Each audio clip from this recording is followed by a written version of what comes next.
নমস্কার, দেখছেন কলকাতা টিভি, সঙ্গে রয়েছে অনন্যা। শুরু করছি সংবাদ সারাদিন। শনিবার সারা রাত ধরে ইরান ইসরায়েলের ভয়ানক যুদ্ধ। ইরানের রাজধানী তেহরানে আবাসিক বাড়িতে মিসাইল হানায় মৃত অন্তত 7 সাধারণ মানুষ। ইরানের বিশ্বের বৃহত্তম পেট্রোলিয়াম খনিতে ইসরায়েলের মিসাইল হানা। যুদ্ধে ইরানের পক্ষে তুরস্কের যোগদানের ইঙ্গিত। ইরানের পাল্টা মিসাইল আক্রমণ ইসরায়েলে, হতাহত বহু মানুষ। এক টানা যুদ্ধ, শনিবার সারা রাত ধরে ইরান ইসরায়েলের যুদ্ধ। সাধারণ মানুষ তারা হতাহত হয়েছে। 60 জনের হতাহতের খবর সামনে আসছে। ইতিমধ্যেই বিশ্বের বৃহত্তম পেট্রোলিয়াম খনিতে ইসরায়েলের মিসাইল হানায় মৃত অন্তত পক্ষে 60 সাধারণ মানুষ। বহু মানুষ তারা আহত হয়েছেন।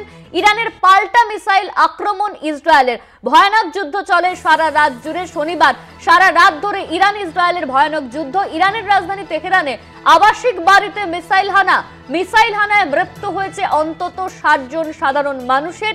ইরানের বিশ্বের বৃহত্তম পেট্রোলিয়াম খনিতে ইসরায়েলের মিসাইল হানা। যুদ্ধে ইরানের পক্ষে তুরস্কের যোগদানের ইঙ্গিত। ইরানের পাল্টা মিসাইল আক্রমণ ইসরায়েলে, হতাহত বহু মানুষ এই যুদ্ধে হতাহত হয়েছে। 60 জনের মৃত্যুর খবর সামনে আসছে। ইসরায়েল ইরানে ক্রমাগত যুদ্ধ চলছে। শনিবার সারা রাত এই যুদ্ধ চলেছে। ইরানের বিশ্বের বৃহত্তম পেট্রোলিয়াম খনি, সেই খনিতে কিন্তু মিসাইল হানা চালানো হয়েছে। যুদ্ধে ইরানের পক্ষে তুরস্কের যোগদানের ইঙ্গিত। মিসাইল হানায় মৃত অন্তত পক্ষে 60 জন সাধারণ মানুষ।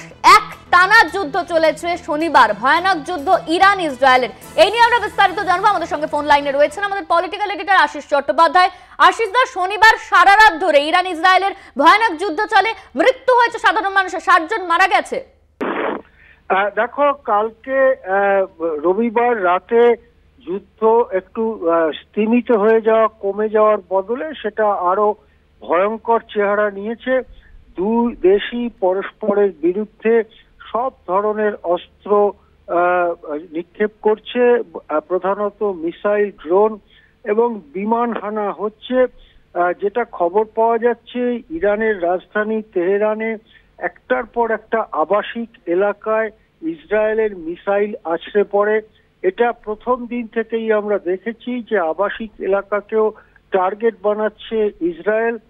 রবিবার রাতে ইরানের একটি আবাসিক ভবনে ইসরায়েলের মিসাইল হানায় অন্তত 60 জন সাধারণ নাগরিক নিহত হয়েছেন, অসামরিক নাগরিক নিহত হয়েছেন, বহু হতাহত।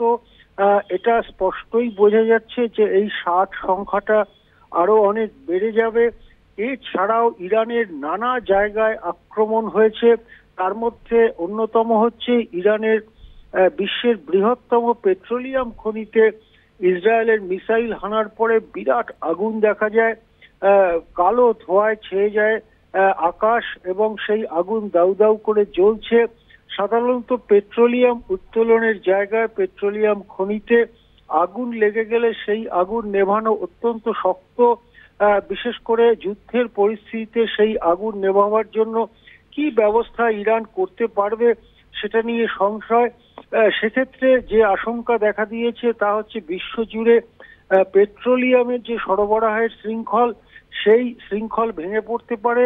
পেট্রোলিয়ামের দাম ইতিমধ্যেই অনেকটা বেড়ে গেছে, পেট্রোলিয়ামের দাম আরো বেড়ে যেতে পারে। এই ঘটনা ঘটেছে। পাল্টা ইরানের পক্ষ থেকে ইসরায়েলে একটার পর একটা ঢেউ যায় মিসাইল হানার। সেই মিসাইলে ইরানের মিসাইলে ইসরায়েলের সামরিক লক্ষ্যবস্তু এবং আবাসিক এলাকাতেও আছড়ে পড়ে ইরানের মিসাইল। ইসরায়েলেও বহু হতাহতের সংখ্যা কম করে দেখানো হচ্ছে। মাত্র 4-5 জন নিহত এরকম বলা হচ্ছে ইসরায়েলের পক্ষ থেকে। কিন্তু যেভাবে মিসাইল ঢেউয়ের পর ঢেউ ইসরায়েলে আছড়ে পড়েছে, তাতে হতাহতের সংখ্যা আরো অনেক বাড়তে পারে। যে কথা স্পষ্ট হচ্ছে সেটা হচ্ছে ইসরায়েল এবং ইরানের যুদ্ধ কমে যাওয়ার বদলে আরো বড় হতে পারে। ইতিমধ্যে ইরানের পক্ষে মুসলিম দুনিয়ার দেশগুলো আরো সরব হচ্ছে। তুরস্ক যেটা জানিয়ে দিয়েছে, তুরস্ক বলেছে ইসরায়েলের লক্ষ্য হচ্ছে এই গোটা এলাকাকে যুদ্ধের আগুনে জ্বালিয়ে দেওয়া, সেই দিক থেকে তুরস্কের বিবৃতির যে কড়া ভাব সেটা দেখে মনে হচ্ছে তুরস্ক ইরানকে সামরিক সাহায্য করতে পারে, সরাসরি যুদ্ধে অংশ না নিলেও ইরানকে সব ধরনের যুদ্ধাস্ত্র দিয়ে সাহায্য করতে পারে তুরস্ক। সেক্ষেত্রে তুরস্ক এবং ইরানের মিলিত শক্তি ইসরায়েলকে কাবু করতে পারে কিনা সেটাই এখন দেখার। মার্কিন যুক্তরাষ্ট্র ক্রমশ প্রকাশ্যেই ইসরায়েলের পক্ষে দাঁড়াচ্ছে। সুতরাং এই যুদ্ধ এখন আর স্থানীয় একটি যুদ্ধ থাকছে না, যুদ্ধ ক্রমেই বড় আকার নিতে চলেছে এবং সারা বিশ্ব জুড়ে বিশ্ববাসীর মধ্যে একটা আশঙ্কার কালো মেঘ ছড়াচ্ছে। হ্যাঁ, ধন্যবাদ আশিস দা। আমাদের সঙ্গে ফোন লাইনে ছিলেন আমাদের পলিটিক্যাল এডিটর আশিস চট্টোপাধ্যায়।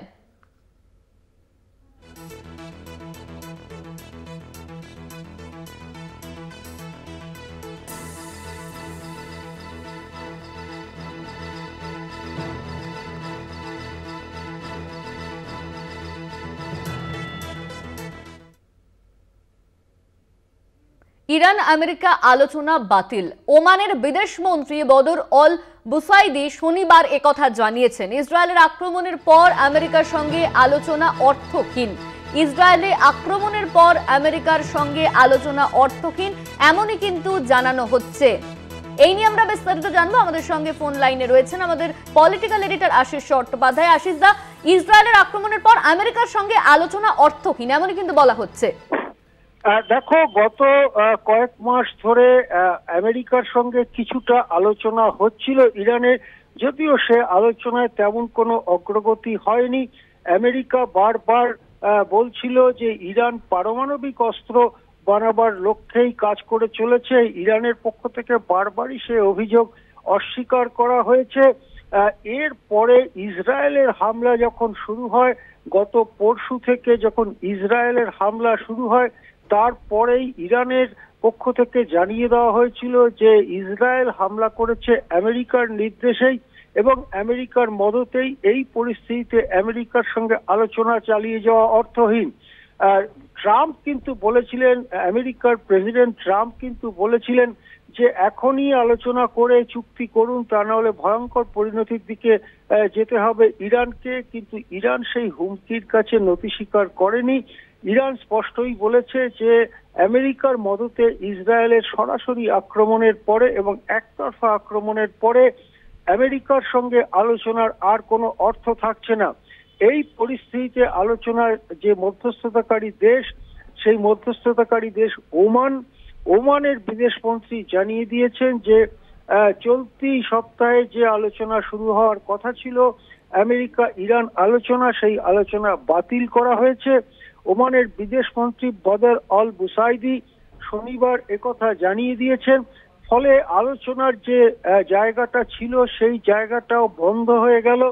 এখন যুদ্ধ কোন দিকে যায়, রাষ্ট্রপুঞ্জের নিরাপত্তা পরিষদের জরুরি বৈঠক ডাকা হয় কিনা সেদিকে নজর রাখতে হবে। ইতিমধ্যে সাংঘাই কোঅপারেশন সংগঠন, যার মধ্যে চীন সব থেকে বড় শক্তি, তারা ইরানের পক্ষে দাঁড়িয়ে ইসরায়েলের তীব্র নিন্দা করেছে।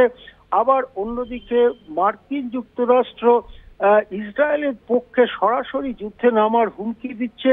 সব মিলিয়ে বিষয়টা অত্যন্ত উদ্বেগজনক এবং একটা বড় যুদ্ধে পরিণত হওয়ার সব রকম রসদ সামিল হচ্ছে বলে মনে করা হচ্ছে। হ্যাঁ, ধন্যবাদ। আমাদের সঙ্গে ফোন লাইনে ছিলেন আমাদের পলিটিক্যাল এডিটর আশিস চট্টোপাধ্যায়।